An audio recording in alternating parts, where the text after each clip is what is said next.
আসসালামু আলাইকুম, সবাই কেমন আছেন? অনেক দিন পর চলে আসলাম একটা লং ভিডিও নিয়ে আপনাদের সঙ্গে কিছু শেয়ার করার জন্য। তো এটা হচ্ছে যে আমার কুরবানি ঈদের পর আমরা একটু ঘুরতে বের হয়েছিলাম। আসলে রোজার ঈদে কোথাও যাওয়া হয়নি। বাবু অসুস্থ ছিল, আমি অসুস্থ ছিলাম। তো তারপরে আর কোথাও ঘোরাঘুরি করা হয়নি। আর তার মধ্যে তো প্রচণ্ড গরম গেল, ওই গরমের জন্য বাইরে বের হওয়া হয়নি। তো আমরা কোরবানি ঈদের কয়েকদিন পর একটু আমরা গেছিলাম পৌর পার্কে। এটা হচ্ছে আমাদের বগুড়া পৌর পার্কে। আর এখানে কিন্তু অনেক দূর দূরান্ত থেকেই কিন্তু মানুষজন আসে দেখার জন্য।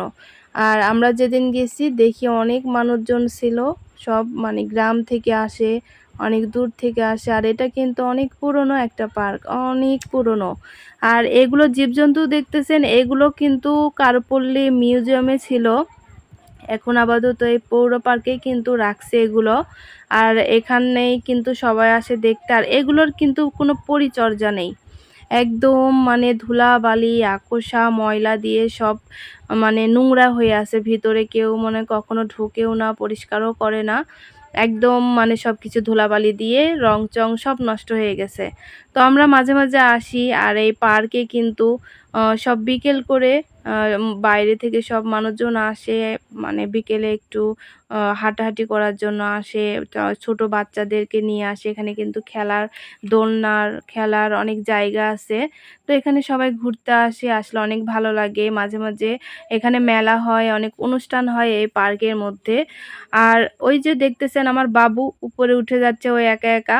ও বলতেছে যে ও উপরে যাবে, আমাকে বলতেছে আম্মু তুমি ভিডিও করো, আমি উপরে উঠে যাই, যখন নামবো তুমি ভিডিও করবা। তো ওই জন্য ওই যে ভিডিও করতেছে দেখেন। বাবুটা কিন্তু আমার অনেক অসুস্থ ছিল, জ্বর। তো নাড়ু করে দিছি, প্রচণ্ড গরমে ঘেমে যাচ্ছিল এই জন্য। তো যাই হোক, এখানে আমার হাসব্যান্ডও সব এগুলো একটু বাবুর সাথে ভিডিও করতেছে।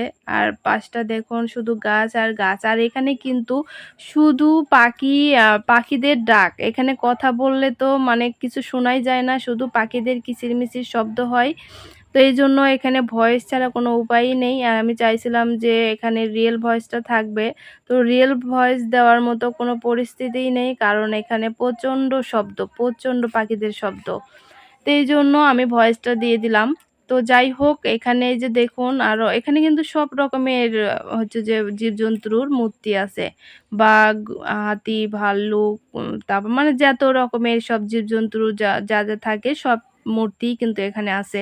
কিন্তু এগুলো পরিচর্যার অভাবে কিন্তু এগুলো নোংরা হয়ে আছে। আর এগুলো যদি আরো সুন্দর করে, যেহেতু আগে জাদুঘরে থাকতো, সব কত সুন্দর দেখা যেত, পরিষ্কার থাকতো, লাইটিং থাকতো, অনেক ভালো লাগতো। আর এখন তো কারুপল্লী মিউজিয়াম কিচ্ছু নেই, সব তো ভেঙে দিছে, দেওয়ার পরে এই জিনিসগুলো এখানে নিয়ে এসে রাখছে।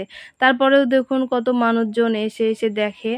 আমাদের কিন্তু মাঝে মাঝেই আসি, এখানে আসলে অনেক ভালো লাগে, কারণ বাচ্চাদেরও খেলার জায়গা আছে, দোলনা আছে, বাচ্চাদের স্লিপার আছে, অনেক কিছু আছে এখানে। মানে আসে ঘোরার মতো অনেক সুন্দর একটা জায়গা। আর মাঝে মাঝে এখানে অনেক সুন্দর সুন্দর মেলা হয়, তখন আরো অনেক মানুষজন হয়। তো আমার কাছে তো খুবই ভালো লেগেছে। আপনাদের কাছে কেমন লাগলো অবশ্যই কমেন্ট করে জানাবেন। কারা কারা এই পৌর পার্কে আসছেন, কারা কারা এখনো আসেন নাই, অবশ্যই কমেন্ট করে কিন্তু জানাবেন। আর না এসে থাকলে অবশ্যই একটু আসবেন ঘুরতে, অনেক ভালো লাগবে। আর এখানে দেখতেছি আর পুকুর আছে ভিতরে, সেই পুকুরটা দেখতেছি আরো সুন্দর করতেছে। তো ওটা পড়ার পরে মনে হয় আরো ভালো লাগবে। তো যাই হোক, অনেক কথাই বললাম আপনাদের সঙ্গে। আপনাদের কাছে কেমন লাগলো আমার ভিডিওটা? অবশ্যই কমেন্ট করে কিন্তু জানাবেন। আর পুরোটা দেখুন। আ এখানে আসলে মানুষজন ঐরকম নেই। মাঝে মাঝে আসে ঈদে, মেলায়, তখন একটু ভিড় বেশি হয়, মানুষজন বেশি হয়। তো এখন আপাতত ঐরকম বেশি মানুষজন নেই। অল্পই কিছু মানুষজন আছে। আর আমরাও ঘুরতে আসছিলাম একটু, মানে সন্ধ্যায় হয়ে গেছে। তো সবাই ভালো থাকবেন, সুস্থ থাকবেন।